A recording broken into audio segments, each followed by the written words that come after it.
Hali tumeiona, imeleta athari kwa ulimwengu mzima. Wiki iliyopita hapa nilikuwa naangalia narushiwa bei za mafuta kwa nchi mbalimbali ulimwenguni. Nikaona Europe bei zilivyopanda ni euro 6,000 kwa lita moja. Marekani dola 8,000 kwa lita moja. Ukija huku kwetu Afrika mambo yako juu.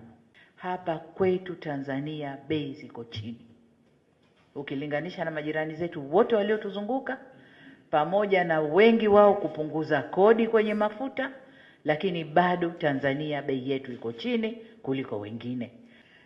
Napenyezewa hapa bei za mafuta. Nilisema 1000 ni mamia. Kwa mfano Europe ni 600. Ni 600 na dola 800 kwa Marekani. Sasa dola 800 alafu euro 400 kwa leo na dola 600 kwa leo. Na sio 4,000 na 6,000, nimerekebishwa. Kwa hiyo habari ndo hiyo, na wale wana habari mlokuweko rekebisheni hiyo. Sije mkaenda mkasema rais kasema 8,000. Nimesharekebisha 600 na 800. Na kwa leo ni 400 na 600.